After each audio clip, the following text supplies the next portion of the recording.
Welcome! We've been waiting for so long to get this review done and now it's finally here. So instead of bringing the wildlife to you, I've come to the wildlife. We're in the Pilanesburg National Preserve. This isn't any kind of zoo. As you can see, Craig is over there with an elephant apparently.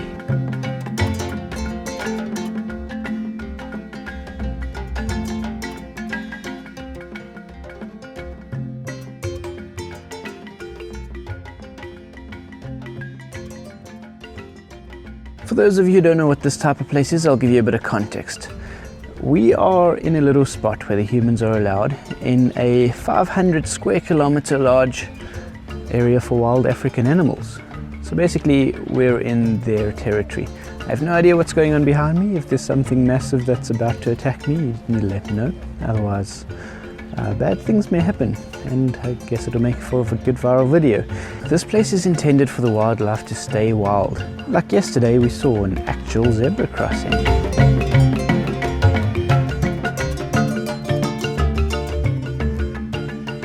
This type of resort really helps a lot to protect and keep these places going because, of course, there's financial incentive to do so. Bring money in, keeps the animals safe. It's a good way to make it work. Also, there's very few things as iconic as a giant African elephant right there by the gate.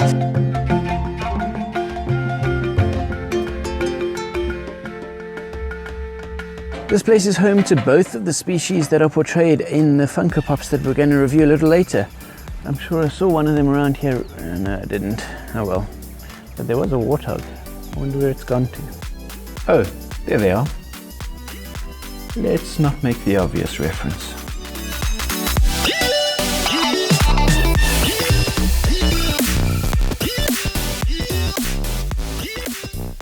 And we're back in the studio. Now we have some context of where to find these animals. There's more of me on location at the end of the video, so stick around for that. Get ready for this month's Funko Pop Battle. This month, the Lion King faces off against the Lion King. Representing the original 1994 masterpiece, we have Simba as a cub in the middle of his can't wait to be king number. And on the other side we have Timon being a photorealistic talking meerkat.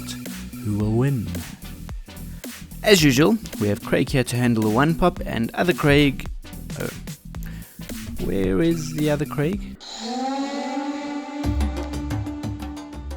No, that's not other Craig, that's me. You can tell by the collared shirt and the glasses, can't you?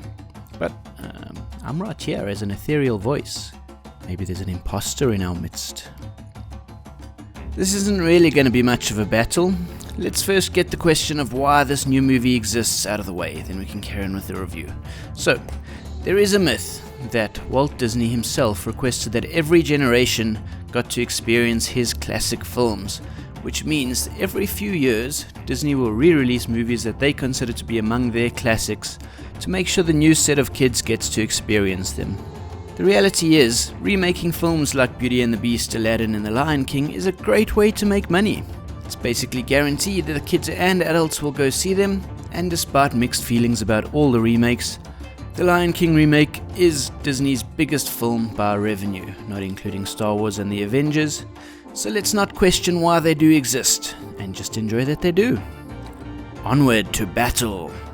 As usual, we have 5 categories. This time starting with the Funko Pops themselves, then the animation, then the soundtrack, then the cast, and finally commercial success, because this is Disney we're talking about after all. So let's get started. HB before beauty, they say, so we're going to start with the original film, and that means Simba. The box is pretty standard, he's number 302 in the set. Open him up, Craig. I'll wait. Remember, if you want any of these pops, I always have a link in the video description so you can buy one there. This pop is all head and headdress. Simba looking a lot like the cartoon. You can tell they made him look happy. There's a very human-like expression going on there. The leaves around his head, to represent his future mane, are a massive part of this pop. They're large and wide, and this one's going to take up a lot more space on the shelf than a usual Funko Pop. Let's go around the back. What we can also see is that he's sitting down and he has his little tail there, so they didn't forget that one.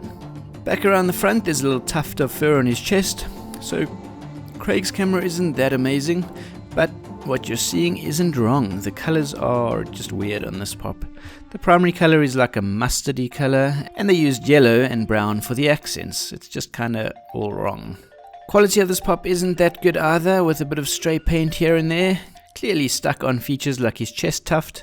Even the leaf mane has some weird grey paint all over it. Not sure what they were trying to achieve there. Can you go find other Craig, please? We need to have a look at Timon now. Oh, there you are. Craig, you can come back now. No idea where he went. Oh well, I'm sure Craig will be back eventually. It's Timon's turn now. This box has a bit more contrast than the other one, but it's still as standard as far as a Funko Pop goes. Timon is number 549 in the Disney set, so let's open him up. I'll give you a second. Animals, as you can see, are quite easy to unbox, but be careful with the tail, you wouldn't want to break that off. Timon is in a standing stance. Meerkats like to move around on all fours, but they stand up so they can see what's going on further ahead. His face is a lot like a real animal, but he does look kinda happy, in a sense. It's not like a cartoon like Simba over there. His head and body are all textured, which is really nice, makes the pop look like it's actually covered in fur. He doesn't have any massive special feature, but they've done a good job with what they have.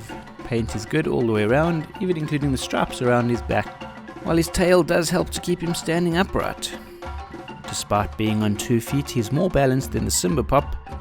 So, what's the issue with this pop then? The issue is, we're trying to portray a specific character here, Timon, and this pop is clearly just a meerkat. What makes this specific pop Timon and not just any meerkat from this universe that we're talking about? The answer is nothing.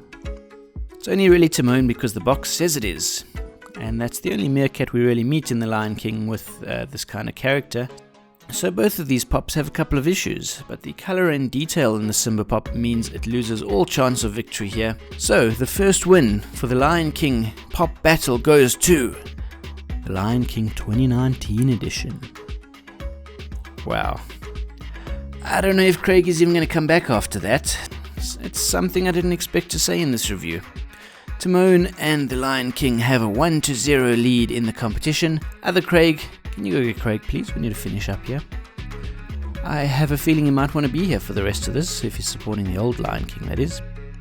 After that shocking defeat, the original Lion King is looking to claw some back. Oh, you're back, Craig. Good. Let's do animation then. The new Lion King is a technological marvel. All the animals look like real animals and the scenery is amazing. If you're looking for eye candy, this movie should be high on your list. However, the fact is, photorealism is its weakness too. These species aren't really designed to make sounds humans do, and when they talk, it strays a little into the uncanny valley. Also, trying to be realistic means massive musical numbers don't really work out. And, the color and the whimsy of the original just gets lost somehow. Which is why the original Lion King has better animation than the new one. The color, the emotion, the way they use realistic camera cinematic effects to pan around the shots, which is kinda contradictory to what I just said, but don't worry about that. It all works together and it works so well. While we're at it, before we pass judgment, let's talk about the soundtrack. Just because you have Beyonce doesn't mean she needs to oversing everything. And how can you cut Scar's Be Prepared in half? Also, Can You Feel the Love Tonight? Sung during the day. Which means the classic Lion King wins the second and third round too, putting the original into the lead, 2-1. This isn't looking good for the 2019 film. It had a really strong start, but is struggling to hold its ground against the veteran. Maybe the cast can pull this one back. They did make some great choices. There's real chemistry and the casting worked really well, especially Timon and Pumbaa. Everyone pulled their weight. There weren't any particularly weak performances in the new movie, except for maybe Beyonce. The original had some epic performances as well. I can't really give either one a point for this one. They both have a great cast for different reasons, so let's just move right along. It's still 2-1 in favor of the old Lion King. Our final category, commercial success. Of course, both of these movies are hugely successful. And I did say at the beginning that the new Lion King is Disney's biggest film, so this one seems cut and dry, doesn't it? Oh, there's a little asterisk at the end of this most successful film. For those who are fans of economics, it's time to talk about inflation and the popularity of Disney itself. The original Lion King actually made more money than the current one, adjusted for inflation. And Disney wasn't the behemoth it is now. So this success of The Lion King was a huge deal. It was a big part of the Disney Renaissance, and it likely set them up for all the success they've had since then up until now. So, this one is going to hurt. The original Lion King is a bigger commercial success than the new one, which means Simba, the pop, is very lucky the movie is so good and wins this long-awaited pop battle. Sorry, Timon. It just wasn't a fair fight. Next weekend is Comic-Con Africa. And we're getting really close to a big subscriber milestone, which means I have no idea which video I'm going to make next. Only that'll be awesome. So just make sure you subscribe so that you get it and turn on the notifications. Leave a comment to let me know if we got this one right or if we were completely wrong. Goodbye.